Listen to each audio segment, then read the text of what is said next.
नारी कहते हैं कि सेकेंड लाइन सिटीजन, लेकिन मैं कहता हूं, हम सब कहते हैं, हम सब जानते हैं कि नारी नॉर्थ का द्वार नहीं है और स्वर्ग का द्वार है। इसी बात को ये संस्था ने प्रमाण कर दिया।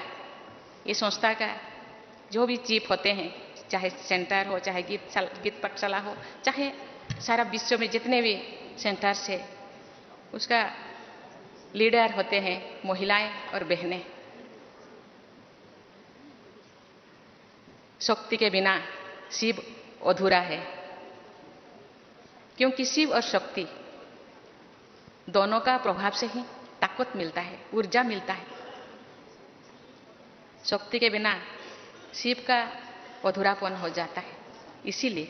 इसीलिए ब्रह्मा बाबा ने एक शक्तियों को आगे रखा और जानते हैं कि ये महिला शक्ति के प्रतीक है। ये तो सर्वं स्वाहा है,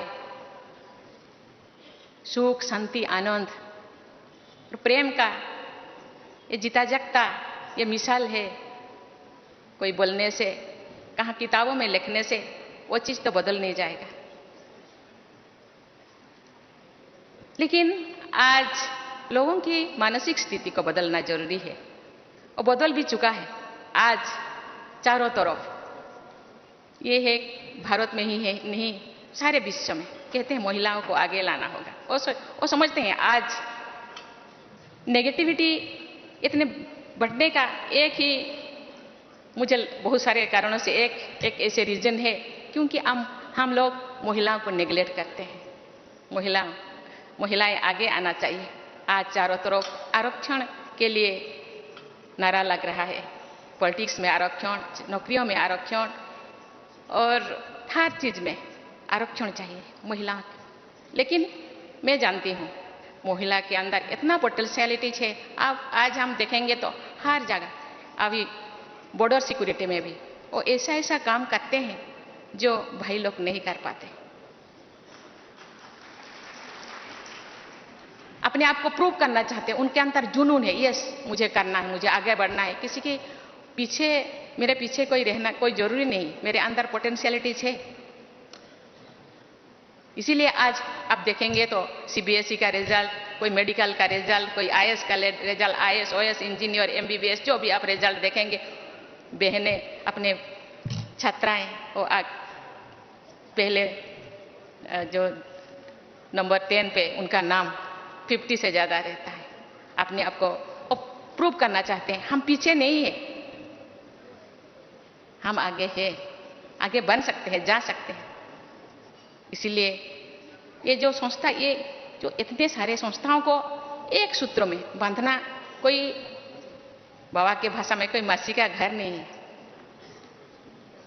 इतने लोगों को इकट्ठे करना, मानसिक परिवर्तन करना, ये केवल ये संस्था महिलाओं के नहीं, समाज के हर वर्ग, हर श्रेणी को आगे लाने के लिए वो चाहते हैं। जो समाज के सब लोग आगे बढ़ेंगे तो विश्व परिवर्तन हो सकेगा।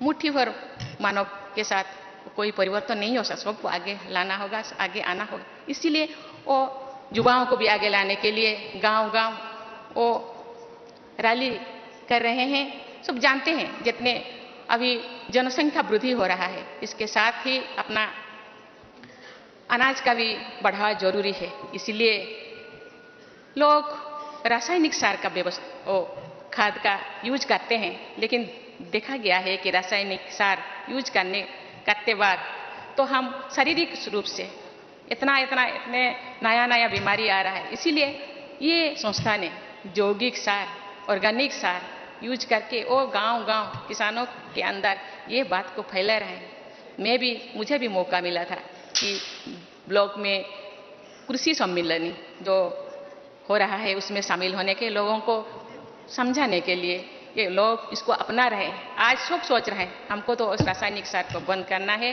खाद को बंद, अभी ऑर्गेनिक जो खाद को अपनाना है और उसके साथ साथ यौगिक व्यवस्था को भी उपयोग करना है। भाई और बहनों, आज सारे विश्व में स्वच्छता का अभियान चल रहा है। स्वच्छता बाह्य स्वच्छता के। लेकिन ये संस्था का नंबर 1 मुद्दा तो है स्वच्छता और पवित्रता, ये पहले से ही है। ये केवल बाह्य स्वच्छता नहीं है, आंतरिक स्वच्छता, मन वचन कर्मणा में स्वच्छता, दृष्टि वृत्ति कृति में स्वच्छता, चाल चलन चेहरा में स्वच्छता, कथनी और करनी में समन्वयता समरसता, ये तो उनका मुद्दा है, इस संस्था का मुद्दा है। हम जब गांव जाएंगे तो बाह्य स्वच्छता के एटमॉस्फेयर के स्वच्छता के साथ साथ अपने अंदर की स्वच्छता के बारे में भी लोगों को समझाना है। स्वच्छता तो अंदर ही ज्यादा है। इस स्वच्छता को मिटाने के लिए ये संस्था इतने दिनों से काम कर रहे हैं। मुझे पता है छोटे छोटे गांव से लेकर छोटे बड़े शहरों तक बहनें गांव गांव जाके कैसे लोगों को समझाते हैं और उनके मानविकता को जो घट गया है उसको फिर पुनर्स्थापन करने के लिए, पुनर्स्थापित करने के लिए वो कितने मेहनत करते हैं। जो लोग इस यही संस्था से जुड़े हैं वो लोग तो परिवर्तन हो गए हैं। यही संस्था से ज्यादा लोग कैसे जुड़े, इसीलिए हम सबको प्रयास करना होगा। हम गांव जाएंगे ऐसे तो, क्योंकि ये युग एडवर्टाइजमेंट की युग है। आज तो सिनेमा वाले भी प्रमोट करते हैं, क्योंकि लोगों के पास जाने से ही ये सोचते हैं ये तो इतने व्हाइट ड्रेस, इतने परहेज, खान पैन वो परहेज है, इसीलिए लोग डांटते हैं। लेकिन वो हम जाएंगे, लेकिन उनको समझाएंगे जिन्हें बहुत सहजता से, बहुत आसानी से हम इसी संस्था से जुड़ सकते हैं और इसी संस्था के जितने भी श्रीमत है उसको हम फॉलो कर सकते हैं। इनका जो इस संस्था के जो मकसद है, ये मकसद, ये लक्ष्य जो बेहतर समाज की स्थापना, मुझे लगता है हम इसी तरह प्रयास करते रहेंगे तो वो दिन दूर नहीं कि ये समाज में जरूर बदलाव आएगा। महात्मा गांधी जी का सपने राम राज्य जरूर लौटेगा।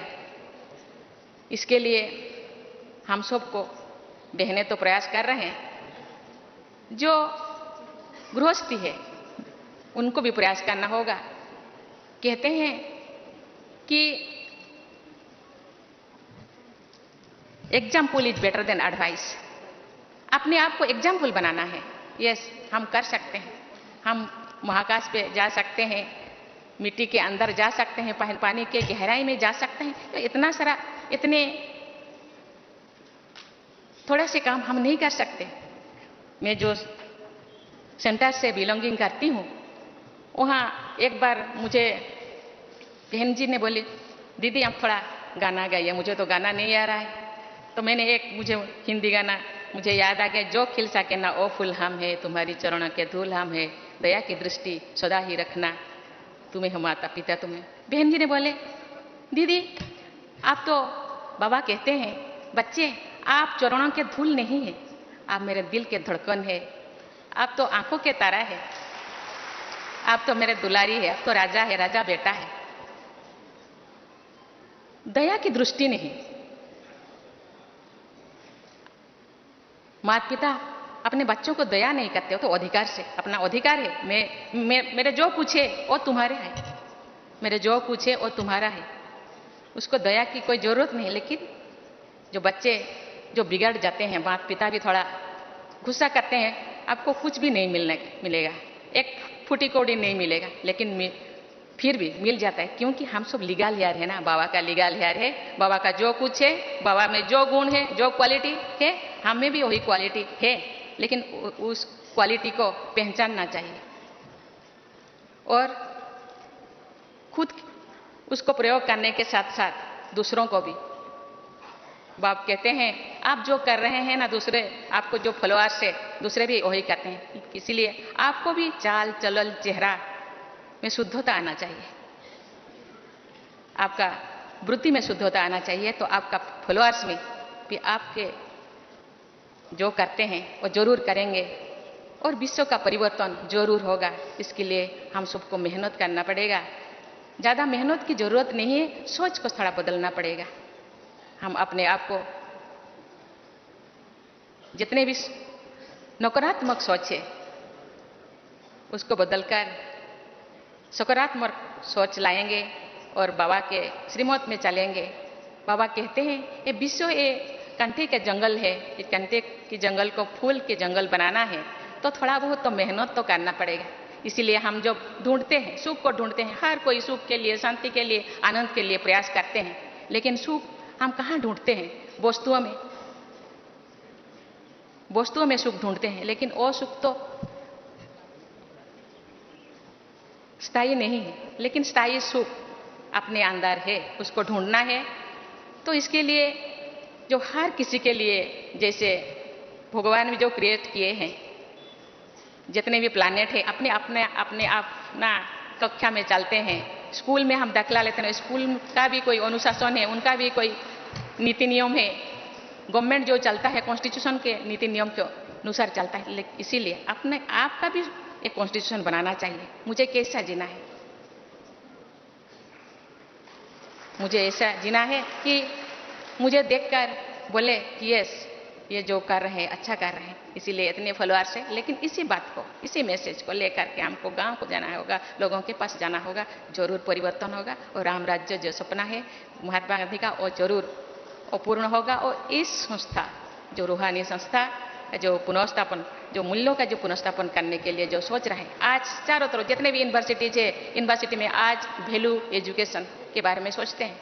आज थोड़ा बच्चे ये दुनिया के ये चाकचक्यों को देखकर थोड़ा रास्ता भूल गए हैं। उनको रास्ता दिखाना हम सब का काम है। इसीलिए मैं तो गवर्नर तो चांसलर होते हैं अपना जो स्टेट में 5 यूनिवर्सिटीज है मूल्य एजुकेशन या वैल्यू एजुकेशन के लिए। शायद नेक्स्ट अपना एकेडमिक सेशन से वो शुरू करेंगे और जरूर ये बदलाव आएगा। ये जो गीत है, हम होंगे कामयाब एक दिन, जरूर हम होंगे कामयाब।